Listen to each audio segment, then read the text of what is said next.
हाँ तो मेरे प्यारे दोस्तों, उम्मीद करते हैं आप लोग अच्छे से होंगे। आज मैं आप लोगों को घूर्णन गति के समीकरण के बारे में बतलाऊंगा। तो सबसे पहले आप लोग स्थानांतरित गति के बारे में जानते ही हैं। ऐसा गति जो सरल रेखा पर होती है, ये हमारी हो गई सरल रेखा। और इस सरल रेखा पर यदि कोई वस्तु जो है वो गति करता है, ठीक है, यदि कोई वस्तु गति में है, ठीक है, तो उसको हम लोग कैसा गति बोलेंगे? स्थानांतरित गति।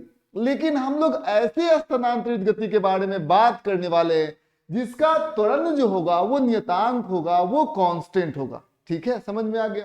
घूर्णन गति के बारे में तो आप लोग जानते ही हैं। जैसे फैन जो है वो क्या कर रहा है? घूर्णन गति को कर रहा है। ठीक है, जैसे आप यहाँ पर देख सकते हैं, ये हमारा क्या हो गया? डिस्क हो गया। ठीक है, समझ में आ गया। टीवी जो हमारा पहले डीवीडी हुआ करता था, डीवीडी में कैसेट लगा करता था, आप लोगों को पता होगा, तो वो डिस्क के रूप में होता था। समझ में आ गया। अब ये डिस्क जो है ये मान लेते हैं गोल गोल घूम रहा है। ठीक है, तो ये कौन सी गति को कर रहा है? ये गति कर रहा है घूर्णन गति को कर रहा है। हमारा जो पंखा जो है वो कौन सी गति को कर रहा है? तो वो कर रहा है घूर्णन गति को, वो परफॉर्म कर रहा है। लेकिन आपको यहां पर ध्यान देना है कि आपको ऐसे घूर्णन गति के बारे में सोचना है जिसका कोणीय त्वरण जो होगा वो नियतांक होगा। ऐसे घूर्णन गति के बारे में आपको सोचना है। तो सबसे पहले आपको यहां पर देखना है, इसमें स्थानांतरित गति में क्या होता है? विस्थापन होता है। विस्थापन को हम लोग एक्स से लिख सकते हैं। विस्थापन होता है, चाहे एस से, बहुत सारे लोग एस से लिखते हैं। तो विस्थापन को हम लोगों ने एस से लिख दिया। तो यहां पर कैसा विस्थापन होगा? वो होगा कोणीय विस्थापन। ठीक है, घूर्णन गति में वो होगा कोणीय विस्थापन, जिसको हम लोग लिखेंगे थीटा से। ठीक है, अब देखिए यहां पर स्थानांतरित गति में होता है हमारा आरंभिक वेग। ठीक है, जिसको हम लोग u से लिखते हैं। ठीक है, और हमारा घूर्णन गति में होता है आरंभिक कोणीय वेग, जिसको हम लोग किससे लिखते हैं? ओमेगा नॉट से लिख देते हैं। ठीक है, समझ में आ गया। स्थानांतरित गति में हमारा होता है अंतिम वेग, जिसे हम v से लिखते हैं। और इसमें वही क्या किसमें शिफ्ट कर जाएगा? वो हो जाएगा अंतिम कोणीय वेग, जिसे हम ओमेगा से लिखेंगे। अब इसमें हो जाता है स्थानांतरित गति में हो जाता है, इसमें हो जाता है त्वरण, और इसमें हो जाता है हमारा कोणीय त्वरण। ठीक है, समझ में आ गया, जिसे हम अल्फा से लिखते हैं। ये बात आपको ध्यान से समझना होगा। अब आइए हम लोग इक्वेशन के बारे में बात करें। समीकरण जो है हमारा, हम लोग जानते हैं कि यदि त्वरण नियतांक हो और गति कैसा हो? स्थानांतरित गति हो, तो हम लोग के पास कुछ समीकरण होते थे। ठीक है, जो पहला समीकरण होता था वो होता था v बराबर u जोड़ at। समझ में आ गया। अब आपको इसी समीकरण को किसमें बदलना है? घूर्णन गति में तब्दील करना है। तो v के जगह पर हम लोग क्या लिख देंगे? ओमेगा। ठीक है, समझ में? v को कौन रिप्लेस करेगा? ओमेगा। तो यहाँ पर v की जगह हो गया ओमेगा। ठीक है, समझ में आ गया। ओमेगा लिख दिया हम लोगों ने। ठीक है, तो है यहाँ पर भी हम लोग लिख सकते हैं, v के जगह पर हम लिख देते ओमेगा। u के जगह पर हम लोग क्या लेते हैं? Omega naught. ठीक है, u के जगह पर ओमेगा नॉट। ठीक है, और यहां पर जो हमारा त्वरण है, ठीक है, त्वरण की जगह पर क्या लिख देते हैं हम लोग? कोणीय त्वरण। ये अल्फा हो जाता है। ठीक है, अब बात करिए समय का। तो समय इसमें भी वही होता है, और हमारा स्थानांतरित गति में भी समय वही होता है, और घूर्णन गति में भी समय वही होता है। दोनों में समय वही होता है। टी दोनों में सेम हो जाता है। ठीक है, समझ में आ गया। तो यहां पर हम लोग क्या करेंगे? टी के जगह पर यहां पर टी रख देंगे। ठीक है, ये बात आपको ध्यान से समझना होगा। अब आइए, ये हमारा पहला समीकरण, जिसको हम लोगों ने स्थानांतरित गति से हम लोगों ने घूर्णन गति में उसे तब्दील कर दिया। चलिए आइए हम लोग दूसरे समीकरण के बारे में बात करते हैं। दूसरा समीकरण क्या होता है? वो होता है s is equal to U T जोड़ हाफ ए टी का वर्ग। समझ में आ गया। अब आइए हम लोग इसे जरा लिखते हैं। ठीक है, यहां पर ध्यान दीजिएगा, यहां पर इस मतलब क्या होता है? विस्थापन। इसकी जगह पर क्या है आपको रिप्लेस करना है? कोणीय विस्थापन, यानी कि थीटा। कोई दिक्कत की बात नहीं है। अब आइए यहां पर क्या है? आरंभिक वेग।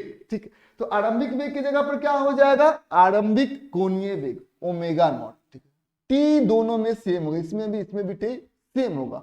फिर क्या हो जाएगा? 1/2 भी दोनों में सेम ही होगा। ठीक है, समझ में आ गया। 1/2 भी दोनों में सेम हो गया। यहां पर क्या होता है? यहां पर है त्वरण, ठीक। तो यहाँ पर त्वरण की जगह पर कोणीय त्वरण यानी कि अल्फा लिख दीजिए और टी तो दोनों में सेम ही हो जाएगा। मतलब आप ये समीकरण जो है वो हम लोग घूर्णन गति में लिख सकते हैं, ठीक है। जो तीसरा समीकरण है, तीसरा समीकरण भी हम लोगों को मालूम है। तीसरा समीकरण क्या होता है, v का यदि हम लोग वर्ग कर देंगे तो क्या हो जाएगा, u का वर्ग जोड़ 2as, ठीक है। यही होता है हमारा तीसरा समीकरण। तो हम लोग जानते हैं v का वर्ग, v मतलब क्या होता है, ये होता है हमारा अंतिम वेग। तो अंतिम वेग को अंतिम कोणीय वेग से रिप्लेस करेंगे, यानी कि ये हो जाएगा ओमेगा का वर्ग, ये आप लिख सकते हैं। जोड़ u क्या है, ये है हमारा आरंभिक वेग को आरंभिक कोणीय वेग ओमेगा नॉट में, u को ओमेगा नॉट में, तो ओमेगा नॉट का वर्ग हो जाएगा जोड़ 2, और ये त्वरण है, त्वरण को कोणीय त्वरण में, और ये हमारा विस्थापन, विस्थापन को हम लोग कोणीय विस्थापन में तब्दील कर देंगे। कोई दिक्कत की बात नहीं है। ये हमारा तीनों समीकरण जो स्थानांतरित गति के लिए था, वही तीनों समीकरण घूर्णन गति के लिए भी होगा। ध्यान रखना है, स्थानांतरित गति में त्वरण हमारा नियतांक था और घूर्णन गति में कोणीय त्वरण जो है वो नियतांक है, ठीक है। समझ में आ गया, ये बात आपको ध्यान से समझना होगा। आइए अब हम लोग और आगे की तरफ बढ़ते हैं। चलिए, ये हम लोगों ने इसको बड़ी आराम से समझ लिया, कोई दिक्कत की बात नहीं है। अब आगे जब हम लोग पढ़ेंगे तो सबसे पहले एक और रिलेशन होता है, एक होता है v बराबर क्या होता है, r गुने ओमेगा। जैसे मान लेते हैं कि यहां पर देखेंगे, जैसे यदि कोई जो है घूर्णन गति को कर रहा है तो वो कहां जाएगा, वो जो है वृत्तीय पाथ को फॉलो करेगा। समझ में आ गया। जैसे मान लेते हैं ये डिस्क है, तो डिस्क में प्रत्येक पार्टिकल को देखिए, यहाँ पर ए पार्टिकल को देखिए, ये यदि इसको घुमाइएगा तो ये वृत्तीय पथ का अनुसरण करेगा। यहाँ पर बी कण है, बी कण को घुमाइएगा तो ये भी आपका वृत्तीय कण का अनुसरण करेगा। सी कण है तो सी कण को घुमाइएगा तो ये भी हमारा वृत्तीय कण का अनुसरण करेगा, ठीक है। समझ में, वृत्तीय पथ का अनुसरण करेगा। ठीक उसी प्रकार से मान लेते हैं ये कण है और जिस वृत्तीय पथ का अनुसरण करेगा उसका जो त्रिज्या है वो स्मॉल r है, ठीक। समझ में आ गया। और इसका जो वेग है वो v है, ठीक। समझ में आ गया। और यहां पर आपको ध्यान समझना होगा, इसका कोणीय वेग जो है वो ओमेगा है, ठीक। तो इन तीनों में यही रिलेशन होगा, यानी कि वेग, समझ में आ गया, त्रिज्या और कोणीय वेग में यही रिलेशन होता है, यही संबंध होता है। और साथ ही साथ यदि त्वरण की बात करें, ये त्वरण हो गया, इसका त्वरण भी हो सकता है, ठीक है। और इसका आपका क्या हो जाएगा, कोणीय त्वरण भी हो सकता है, ठीक है। और कोणीय त्वरण में कुछ इस प्रकार से रिलेशन होता है, जो हमारा त्वरण होता है वो कोणीय त्वरण गुने त्रिज्या, ठीक है। समझ में आ गया। जिस जो कण वृत्त के पथ का अनुसरण कर रहा है उसका एक त्रिज्या होगा, ठीक है। समझ में आ गया। कुछ इस प्रकार से हमारा रिलेशन होगा, कुछ इस प्रकार से हमारा संबंध होगा, ये बात आपको ध्यान से समझना होगा। आइए अब हम लोग कुछ प्रश्नों को उत्तर हम लोग देते हैं। तो सबसे पहला प्रश्न का उत्तर हम लोग देंगे, ठीक है। इसको सबसे पहले हम लोग मिटा देते हैं, ठीक है। तो ये हम लोग समीकरण तीनों को रख लेते हैं। तो सबसे पहला प्रश्न जो है वो हमारे सामने कुछ इस प्रकार से है। ये हमारा जो है एक चक्का है, ठीक है। ये चक्का है और इस चक्के की जो त्रिज्या है, ठीक है, वो हमारा 1 मीटर के बराबर दिया गया। चक्के की त्रिज्या 1 मीटर के बराबर दिया गया है। फिर हो ये रहा है कि ये जो चक्का है उसका ये शुरू में क्या है, विराम अवस्था में, मतलब ये रुका हुआ है, विराम में है, ये विराम में है, ठीक है। अब हो ये रहा है कि चक्का का जो कोणीय त्वरण है यानी अल्फा जो है वो 10 रेडियन प्रति सेकंड स्क्वायर है। कोई दिक्कत की बात नहीं है, इतना रेडियन प्रति सेकंड स्क्वायर है। अब चक्का जो है वो लगभग t बराबर 2 सेकंड के लिए चलता है, कोई दिक्कत की बात नहीं है। तो सबसे पहला जो प्रश्न है वो ये है आरंभिक कोणीय वेग। तो हमारा आरंभिक कोणीय वेग कितना है, ओमेगा नॉट। तो ओमेगा नॉट आपको निकालना है, तो ओमेगा नॉट कितना हो जाएगा, क्योंकि ये शुरू में विराम में है तो आरंभिक कोणीय वेग जो होगा वो 0 रेडियन प्रति सेकंड हो जाएगा, ठीक है। ये बात आपको ध्यान से समझना होगा। अब हम लोग क्या करते हैं, अब हम लोग आगे की तरफ बढ़ते हैं। अब देखिए, यदि हमसे कोई पूछेगा अंतिम कोणीय वेग निकालिए, यानी कि ओमेगा निकालिए। कैसे निकलेगा? ठीक है, तो हमारे पास 3 समीकरण है। ये हमारा पहला समीकरण है, ये दूसरा समीकरण है, ये तीसरा समीकरण है। प्रत्येक समीकरण में आप देखेंगे तो 4 ऐसे चीज है जो आपको नोन नहीं है। जैसे ये वाला समीकरण देखिए, ओमेगा, ओमेगा नॉट, अल्फा और टी, 4 ऐसे चीज है जो आपको नोन नहीं है। आपको क्या क्या नोन है इसमें देखिए, तो 3 यदि हम लोगों को मालूम चल जाए तो चौथे को बड़ी ही आराम से हम लोग निकाल सकते हैं। मान लेते हैं कि यहाँ पर 3 ओमेगा नॉट कितना है, वो है 0 रेडियन प्रति सेकंड। ये हमारा ओमेगा नॉट है, कोई दिक्कत की बात नहीं है। तो आप चौथे को क्या निकाल सकते हैं क्या? तो जवाब है बिल्कुल भी निकाल सकते हैं। क्या फॉर्मूला होता है? ओमेगा इज इक्वल टू क्या होता है? ओमेगा का सूत्र क्या होता है? Omega naught plus alpha T. कोई दिक्कत की बात नहीं है। अब हम लोग यहाँ पर प्लेस करते हैं वैल्यू को। तो क्योंकि यहाँ पर हमको पता है ओमेगा नॉट दिया हुआ है, अल्फा दिया हुआ है, टी दिया हुआ है, तो हमारे पास क्या अननोन है? ओमेगा। अंतिम कोणीय वेग कितना हो जाएगा वो हमें अननोन है, तो उसको हम लोग निकालते हैं। तो ओमेगा बराबर कितना होगा? ओमेगा नॉट का मान कितना होगा? 0। तो यहाँ पर रख देंगे हम लोग 0 प्लस अल्फा। अल्फा का मान देखेंगे हम लोग कितना है? 10 रेडियन प्रति सेकंड स्क्वायर। अल्फा की जगह पर रख देंगे 10। और कितने समय तक के लिए ये क्या कर रहा है? घूर्णन गति को कर रहा है। तो इसने घूर्णन गति किया है 2 सेकंड के लिए। ठीक है, तो यहाँ पर क्या हो जाएगा? टी के जगह पर 2 सेकंड रख देंगे। ठीक है, तो जो हमारा यूनिट आएगा, जो एसआई मात्रक आएगा, वो रेडियन प्रति सेकंड में ही आएगा। तो ये कितना आ जाएगा? ये 20 जोड़ 0 यानी कि 20 रेडियन प्रति सेकंड। ये हो जाएगा हमारा ओमेगा। ये बात आपको ध्यान से समझना होगा। चलिए आइए अब हम लोग थीटा के बारे में बात करते हैं, कोणीय विस्थापन के बारे में हम लोग बात करते हैं। तो हम लोगों को पता है कोणीय विस्थापन बराबर कितना होता है? Omega naught. ठीक है, थीटा हम लोग को अब निकालना है, तो omega naught T plus half alpha T square. ये क्या होता है? हमारा कोणीय विस्थापन। और क्वेश्चन भी कर रहा है कोणीय विस्थापन निकालना है। तो क्या हम लोग इस सूत्र से कोणीय विस्थापन निकाल सकते हैं क्या? तो जवाब है हाँ, निकाल सकते हैं। क्यों? क्योंकि हमें ओमेगा नॉट मालूम है। देखिए ओमेगा नॉट हमको दिया हुआ है, हमें टी मालूम है, यानी कि 2 सेकंड में हमको निकालना है कि उस 2 सेकंड में इसने कितना कोणीय विस्थापन किया, यानी कि हमें टी भी मालूम है। हमें क्या अल्फा मालूम है क्या? तो जवाब है यस, हमें अल्फा मालूम है। हमारा अल्फा जो है वो 10 रेडियन प्रति सेकंड स्क्वायर है। तो हमें अल्फा भी मालूम है, हमें टी भी मालूम है। तो क्या हम थीटा निकाल सकते हैं कि कोणीय विस्थापन कितना होगा? तो जवाब होगा हाँ मेरे भाई, निकाल सकते हैं। तो कितना होगा? यहां पर देखेंगे थीटा, ओमेगा नॉट की जगह पर आप क्या लिखेंगे? 0। तो यहां पर लिख दिया 0 गुने टी के जगह पर क्या लिखेंगे? कितना समय है? 2 सेकंड। तो टी के जगह पर ओमेगा नॉट इंटू टी है ये, तो 0 गुने 2 हो जाएगा प्लस हाफ।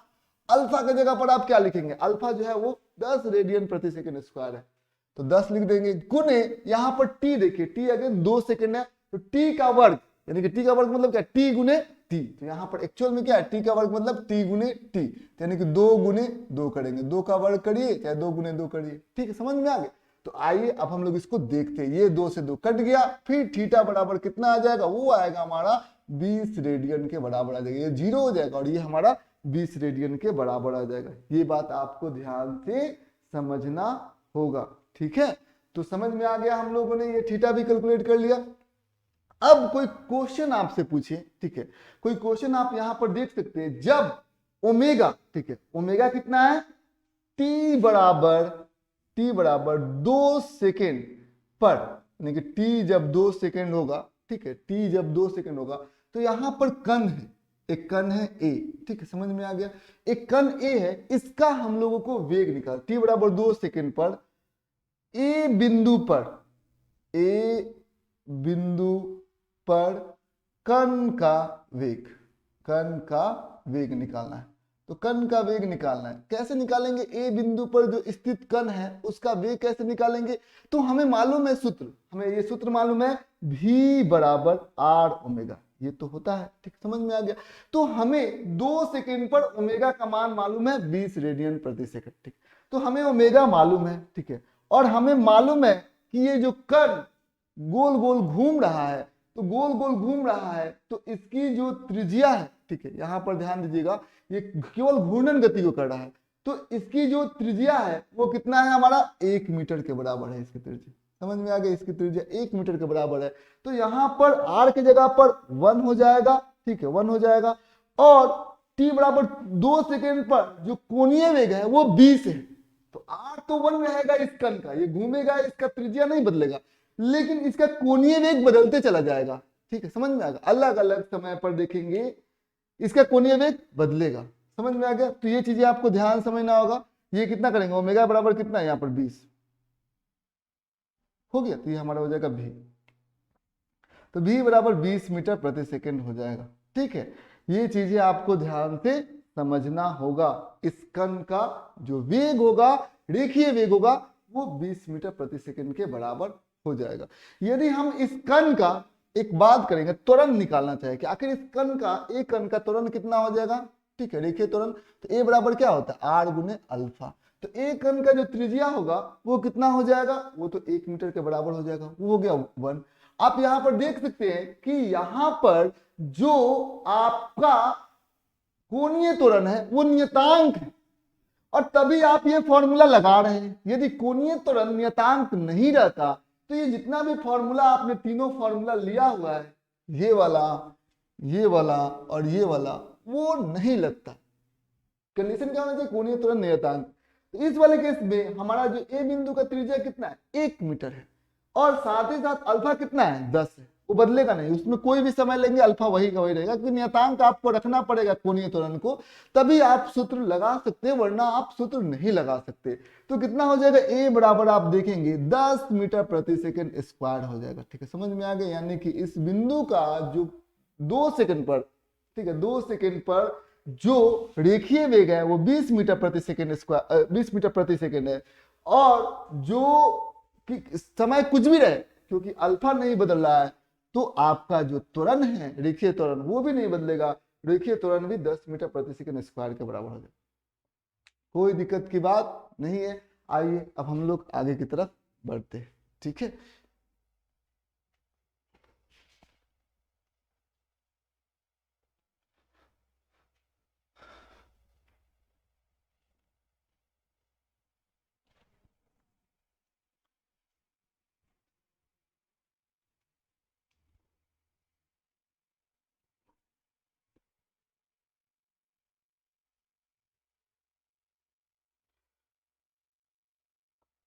कुछ और इंटरेस्टिंग प्रश्न हम लोग सॉल्व करेंगे। सबसे पहले आपको एक घड़ी, आप लोगों को तो मालूम है ही, ठीक है, तो घड़ी आप लोगों को मालूम है, ठीक है, ये घड़ी है और इसको हम लोग क्या कहते हैं, सेकंड सुई। ठीक है, समझ में, ये सेकंड की सुई होती है, कोई दिक्कत की बात नहीं, ये सेकंड की सुई है। अब ये सुई हो गई किसकी, सेकंड की सुई। ठीक है, अब हम लोग कर क्या रहे, एक्चुअल में सेकंड की सुई हमारे सामने जो है वो रख दी गई है। ठीक है, तो ये चीजें आपको ध्यान से समझना होगा। इस सेकंड की सुई का कोणीय वेग होगा, ठीक है, कोणीय वेग यानी कि ओमेगा, वो आपको निकालना है। तो आप देखिए, ये सेकंड की सुई है, तो एक चक्कर कितने देर में लगाएगा, तो आप देखेंगे एक चक्कर ये लगाएगा। ठीक है, कोणीय वेग क्या होता है, कोणीय वेग होता है कोणीय विस्थापन बटा लिया गया समय, यही ना होता है। अब यहां पर एक चक्कर ये लगाएगा तो इसका कोणीय विस्थापन कितना होगा, यहां से शुरुआत किया, कोण बनाते चला गया केंद्र पर, फिर वहीं पर पहुंच गया, तो कोणीय विस्थापन हो गया 2 पाई रेडियन। तो यहां पर कोणीय विस्थापन क्या लेंगे, 2 पाई रेडियन सेकंड सुई के लिए। अच्छा, इसको ऐसा करने में समय कितना लगा होगा, एक पूरा चक्कर लगाएगा सेकंड हैंड, तो कितना हो जाएगा, कितना टाइम लगेगा उसको, तो उसको लग जाएगा 60 सेकंड के बराबर, तभी वो पूरा एक चक्कर लगा पाएगा। तो टाइम की जगह पर क्या रख देंगे, 60 सेकंड रख देंगे। ठीक है, समझ में, इसको कटाएंगे तो ये हो जाएगा हमारा पाई बाई 30 रेडियन प्रति सेकंड। ठीक है, ये बात आपको ध्यान से समझना होगा। ये हो गया हमारा कोणीय वेग। ठीक है, आइए अब हम लोग और आगे की तरफ बढ़ते हैं। तो अब हम लोग यहाँ पर अब मिनट हैंड आपसे पूछना चाहते हैं। चलिए आइए मिनट हैंड के बारे में हम लोग बात करते हैं। तो मिनट हैंड क्या होता है, देखिए ये हमारा मिनट हैंड हो गया, समझिए इस बात को। तो मिनट हैंड क्या होता है, देखिए मान लेते हैं कि इस मिनट हैंड ने क्या किया, चक्कर लगाया, तो चक्कर लगाया तो यहां पर उसने एक चक्कर लगाएगा। अब किस सुई की बात करें, मिनट की सुई, किसकी सुई, मिनट की सुई, और क्या निकालना हम लोगों को, मिनट की सुई में हम लोगों को निकालना है ओमेगा, कोणीय वेग। ठीक है, तो अब देखिए वही चीजें, ओमेगा बराबर क्या हो जाएगा थीटा बाई टी। तो सबसे पहले एक चक्कर लगाने में मिनट की सुई ने कितना एंगल चला, केंद्र पर कितना कोण बनाया, तो 2 पाई के बराबर यानी 360 डिग्री। तो 2 पाई के बराबर यहाँ पर थीटा बन गया। ठीक, समझ में आ गया, 2 पाई रेडियन यानी कि 360 डिग्री। और यहाँ पर समय उसने कितना लिया, तो समय के बारे में यदि हम लोग बात करेंगे तो वो हो जाएगा लगभग कितना, 1 मिनट हैंड है, तो एक चक्कर लगाने में इसने 60 मिनट लिया है। तो यहाँ पर क्या करेंगे, तो 60 गुने 60, मतलब इसको सेकंड में बदलेंगे, 60 मिनट को सेकंड में बदलेंगे तो 60 से गुना कर देंगे। तो ये हो जाएगा, ये हमारा हो जाएगा 2 पाई बाई 60 इंटू 60। इसको हम लोग करेंगे तो कितना हो जाएगा, ये हो जाएगा हमारा पाई बाई 1800 रेडियन प्रति सेकंड हो जाएगा। ठीक है, तो ऐसे फिर हम लोग आवर हैंड में भी, तो आवर हैंड में भी घंटा में लिखेंगे तो ये सिंपल है, ये हमारा क्या घंटा की सुई, घंटा की सुई। तो बताइए तो कितनी हो जाएगी, जल्दी से इसको बताइए। तो घंटा की सुई में आप लोग तो कैलकुलेट कर सकते हैं, पूरा एक बार चक्कर लगाया तो ओमेगा कोणीय वेग कितना हो गया, चक्कर लगाया यानी कि 2 पाई, कोणीय विस्थापन हो गया इसका एक चक्कर लगाने में। ठीक है, यानी कि 360 डिग्री बटा हम लोग क्या करेंगे, समय कितना लिया, एक चक्कर लगाने में लगभग ये 12 घंटा लेता है। तो 12 घंटा को, ये 12 घंटा इसको मिनट में कन्वर्ट करेंगे तो एक बार 60 से मल्टीप्लाई करेंगे, फिर इसको, ये मिनट है इतना 12 घंटा में, फिर इसको सेकंड में कन्वर्ट करेंगे तो फिर एक बार 60 से मल्टीप्लाई करेंगे, बस यही आ जाएगा। ठीक, समझ में आ गया, बस यही चीजें हैं, ये कोणीय वेग तीनों सुई का हम लोगों को निकल गया। अच्छा, आपको मन में आता है क्या, अर्थ भी तो घूर्णन गति करता है, पृथ्वी भी घूर्णन गति करता है, क्या हम पृथ्वी के घूर्णन गति को निकाल सकते हैं क्या? तो सिंपल सा रूल है कि हाँ ठीक है, ये हमारी पृथ्वी हो गई, क्या हो गई ये पृथ्वी। अब पृथ्वी जो है ये अक्ष हो गया, तो ये घूर्णन गति को कर रहा है। ठीक है, घूर्णन गति को कर रहा है, तो अगेन घूर्णन वेग घूर्णन गति से कितना हो जाएगा, थीटा बाई टी, यही ना हो जाएगा। तो मान लेते हैं कि एक बार पूरा कंप्लीट रोटेशन में पूरा घूम रहा है तो कोण कितना बनाएगा, 2 पाई यानी कि 360 डिग्री। ठीक है, तो यहां पर हम लिख देंगे 2 पाई। और इसको ये कर रहा है कितने देर में, तो जवाब होगा 24 घंटे में वो पूरा अपने अक्ष पर क्या हो जाता है, घूम जाता है। तो यहां पर कोण कितना चला, 2 पाई के बराबर। समय कितना लिया इसने, 24 घंटे। तो 24 घंटे को सबसे पहले हम लोग मिनट में कन्वर्ट करेंगे, तो 24 गुने 24 घंटा है, मिनट में एक 60 से गुना कर दिया। अब ये मिनट हो गया क्योंकि हमको सेकंड में चाहिए, तो ये पूरे मिनट को फिर से 60 से गुना करेंगे, तो ये हमारा आ जाएगा कुछ इस प्रकार से। समझ में आ गई, ये हमारा हो गया पृथ्वी का घूर्णन कर रहा है, तो इसका कोणीय वेग कितना हो जाएगा। समझ में आ गया, ये चीजें आपको बड़ी आराम से समझनी थी। अब आइए हम लोग एक और प्रश्नों को सॉल्व करेंगे, पहले इसे मिटाते हैं।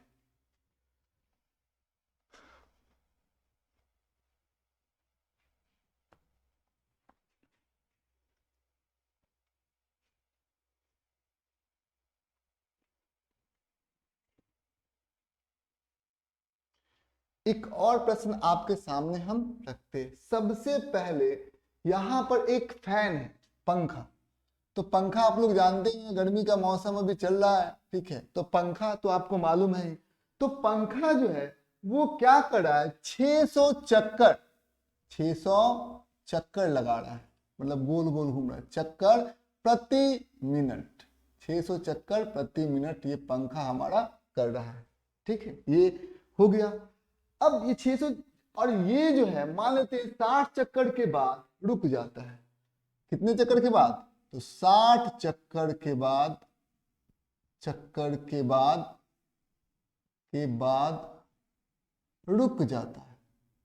रुक जाता है। चलिए आइए अब हम लोग यहाँ पर देखते हैं, ये 60 चक्कर लगाएगा और 60 चक्कर के बाद क्या हो जाएगा, ये रुक जाता है। ठीक है, तो सवाल ये उत्पन्न होता है कि पंखा ने रुकने में कितना समय लिया। ठीक है, तो आपको समय निकालना है कि आखिर आपका समय कितना हो। कोई दिक्कत की बात नहीं है, इसने रुकने में कितना समय ले। तो चलिए आइए हम लोग इसको देखते हैं। सबसे पहले हम लोग ओमेगा के बारे में बात करते हैं। ठीक है, तो इसका आरंभिक जो इसका कोणीय वेग है उसके बारे में बात करते हैं। तो शुरू में जब हम लोग देखेंगे तो क्या है, 60 चक्कर प्रति मिनट। तो इसको रेडियन पर सेकेंड में बदलेंगे तो 600 चक्कर है, तो एक चक्कर में कितना रेडियन चलेगा, तो 2 पाई। एक पूरा चक्कर लगा देगा, मान लेते हैं, ध्यान दीजिएगा, एक चक्कर लगा दिया पूरा, यहां से ऐसे एक चक्कर में ये घूम गया, ठीक है, तो कितना रेडियन चलेगा, 2 पाई। ठीक है, समझ में आ गया। तो 600 चक्कर में तो 600 गुने 2 पाई। ठीक है, ये बात आपको ध्यान से समझना होगा। अब प्रति मिनट है, ठीक है, तो यहां पर मिनट को किसमें बदल देंगे, क्योंकि हम लोगों ने 600 चक्कर को रेडियन में बदल दिया। अब मिनट को हम लोग किसमें बदलेंगे, सेकंड में। तो यहाँ पर क्या करें हम लोग, यहाँ पर लिख देते 60 सेकंड। ठीक, समझ में आ गई, ये बात आपको ध्यान से समझना होगा। अब हम लोग यहाँ से यहाँ कटाते हैं, यहाँ से यहाँ कटाते हैं, तो 10, तो ये कितना हो जाएगा, 20 पाई रेडियन। तो 20 पाई रेडियन हो गया। ठीक है, ये चीजें आपको ध्यान से समझना होगा। 20 पाई रेडियन हो गया, ये हमारा ओमेगा नॉट है। अब क्योंकि ये अंतिम में रुक जाता है, तो रुक जाता है, तो हम लोग कह सकते हैं कि जिसका अंतिम जो इसका कोणीय वेग होगा वो शून्य हो जाएगा, क्योंकि रुक रहा है, तो अंतिम कोणीय वेग क्या हो जाएगा, शून्य के बराबर हो जाएगा, 0 रेडियन प्रति सेकंड हम लोग यहाँ पर ले लेते हैं।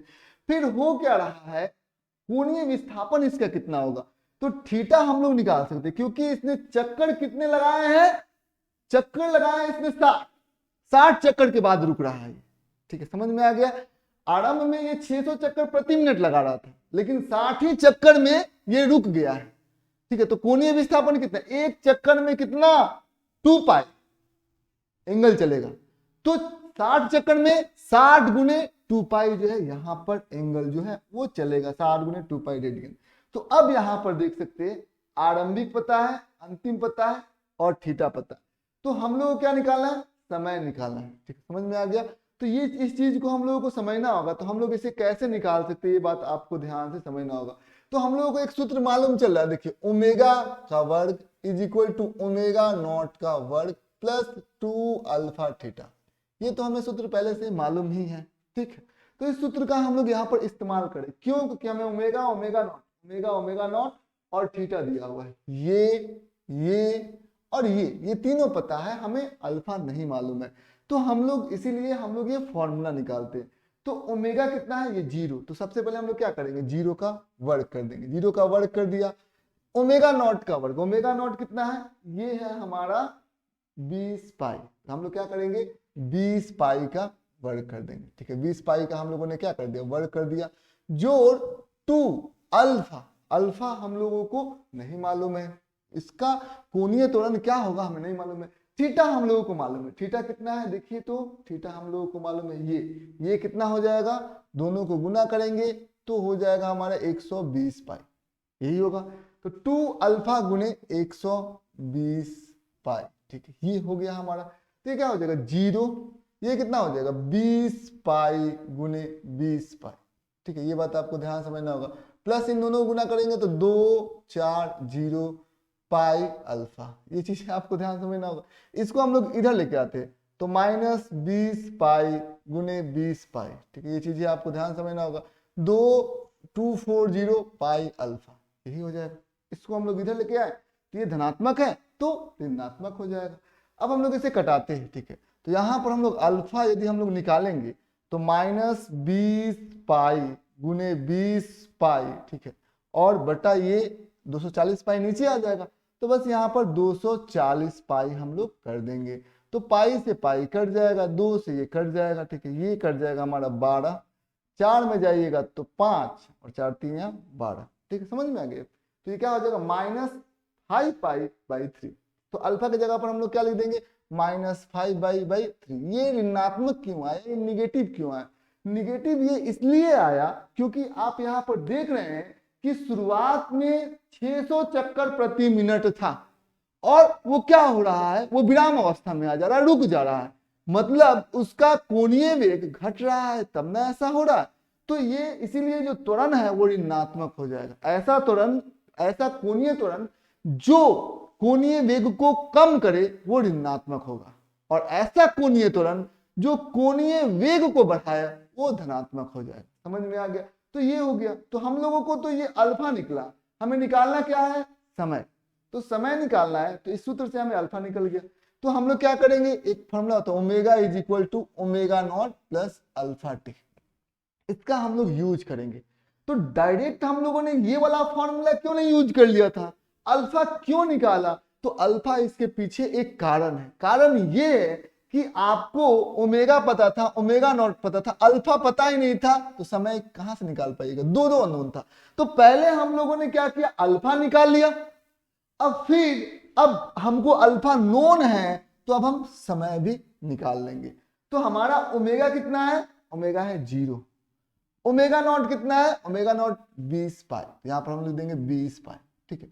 अल्फा हमारा कितना है, -5 पाई बाई 3, यहां पर लिख देंगे क्या हो जाएगा, प्लस, यहां पर प्लस, यहां पर लिख देंगे अल्फा की जगह -5 पाई बाई 3, ठीक है। और यहां पर टाइम की जगह पर हम लोग टाइम लिख देंगे, कोई दिक्कत की बात नहीं है। अब 5 पाई बाई 3 टी को इधर लेके आते हैं, तो कितना हो जाएगा, +5 पाई टी बाई 3, ठीक है, इज इक्वल टू कितना हो जाएगा, ये 20 पाई हो जाएगा। समझ में आ गया, पाई से पाई आप कटाइए, समझ में आ गया। अब 3 इधर है तो इसे गुना करिएगा, तो 5t बराबर कितना हो जाएगा, 60 हो जाएगा। तो t का यदि मान निकालिएगा तो ये कितना हो जाएगा, ये 12 सेकंड हो जाएगा। समझ में आ गया, ये आपका समय होगा, इस बात को आप लोगों को समझना होगा। तो 12 सेकंड उसको लगेगा, ठीक है, उस पंखे को रुकने में। उम्मीद करते हैं आज का वीडियो इंफॉर्मेटिव रहा होगा। आज बस इतना ही।